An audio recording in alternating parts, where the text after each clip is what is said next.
नमस्कार। आज हम बात कर रहे हैं सोमवार व्रत की। बहुत सुना है इसके बारे में, खासकर सावन में तो बहुत ही ज्यादा। पर ये सोमवार ही क्यों? मतलब भगवान शिव से इसका क्या है ऐसा खास कनेक्शन? हमारे पास सोमवार व्रत रहस्य और महत्व से जुड़े कुछ जरूरी अंश है। तो चलिए इसी में थोड़ी गहराई से उतरते हैं, समझते हैं इसको। जी हाँ, बिल्कुल। और ये स्रोत देखिए सिर्फ ऊपर ऊपर की बातें नहीं बताता, ये हमें पौराणिक कथाओं, मान्यताओं के जरिए इस व्रत के गहरे अर्थों तक ले जाता है। तो देखते हैं कि ये महज एक परंपरा है या इसके पीछे श्रद्धा और शायद आध्यात्मिक उन्नति की कोई गहरी वजह भी है। तो सबसे पहला सवाल जो दिमाग में आता है, सोमवार ही क्यों? स्रोत में शिव पुराण और स्कंद पुराण का जिक्र है। वहां कहा गया है कि सोमवार चंद्रमा का दिन है और शिव जी ने तो चंद्रमा को अपने मस्तक पर ही धारण किया हुआ है। क्या क्या यही सीधा कनेक्शन है? हाँ, ये एक मुख्य पौराणिक कनेक्शन तो है ही, ज्योतिषीय भी।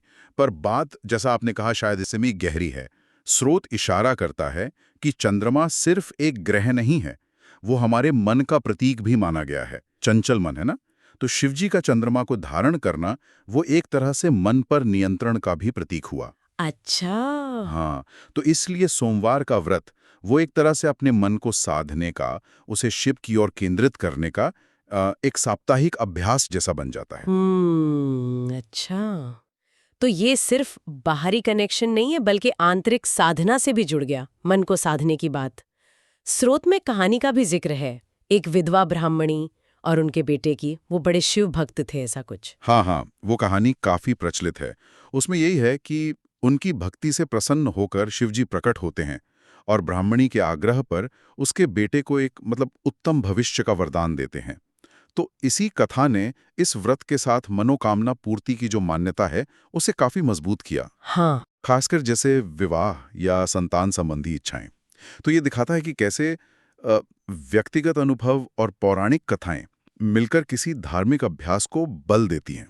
लेकिन दिलचस्प बात यह है कि स्रोत सिर्फ मनोकामना पूर्ति पर ही नहीं रुकता। है ना? ये साफ तौर पर कहता है कि व्रत का एक बड़ा उद्देश्य वो मन, वाणी और कर्म की शुद्धि है। मतलब ये सिर्फ कुछ पाने के लिए नहीं है, बल्कि खुद को बेहतर बनाने की एक प्रक्रिया है। बिल्कुल सही कहा। यहाँ व्रत को एक तरह से आत्म सुधार और आध्यात्मिक उन्नति के साधन के तौर पर देखा जा रहा है।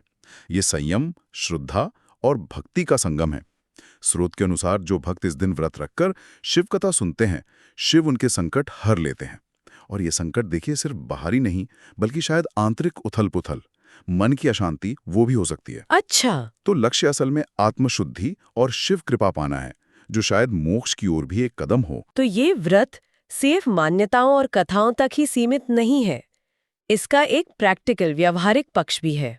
स्रोत इसके पालन के तरीके पर भी बताता है ना, विस्तार से? जी हाँ, बिल्कुल। इसमें सुबह जल्दी उठना, जिसे ब्रह्म मुहूर्त कहते हैं, मतलब सूर्योदय से पहले का शांत समय, हम्म। उस समय स्नान करना, फिर शिवलिंग पर दूध, जल, बेलपत्र जैसी चीजें चढ़ाना, ओम नमः शिवाय मंत्र का जाप करना, ये सब क्रियाएं क्या हैं असल में? ये ध्यान को केंद्रित करने और भक्ति भाव को गहरा करने के ही तरीके हैं। और इसमें व्रत कथा सुनने या शिव चालीसा पढ़ने का भी जिक्र है। साथ ही दिन भर सात्विक भोजन करना और शाम को आरती करना। ये सात्विक भोजन क्या होता है, थोड़ा सा इस पर बताएं। हाँ, सात्विक भोजन मतलब ऐसा भोजन जो शुद्ध हो, हल्का हो, सुपाच्य हो, जो मन में शांति और एकाग्रता लाए, न कि तामसिक या राजसिक गुण बढ़ाए, जैसे आलस या ज्यादा उत्तेजना। तो भोजन भी शुद्धि की प्रक्रिया का ही एक हिस्सा बन जाता है। ये पूरी विधि देखा जाए तो इंद्रियों को संयमित करके मन को शिव में लगाने का एक तरीका है। और गहरे आध्यात्मिक अर्थों में ये सांसारिक इच्छाओं की पूर्ति का माध्यम तो है ही, पर उसके साथ साथ आत्मशुद्धि, संयम और ईश्वर के करीब महसूस करने का भी एक रास्ता है। बिल्कुल। और जाते जाते एक सोचने वाली बात शायद हम छोड़ सकते हैं। स्रोत हमें व्रत की विधि और महत्व तो बताता है, पर क्या ये केवल सोमवार तक ही सीमित एक अनुशासन है, या फिर ये व्रत हमें जीवन में रोजमर्रा के स्तर पर भी लगातार संयम, श्रद्धा और अपने मन को साधने की प्रेरणा दे सकता है? क्या पता, शायद ये एक दिन का अभ्यास पूरे जीवन के लिए एक प्रतीक, एक रिमाइंडर बन सकता है। इस पर सोचना दिलचस्प होगा।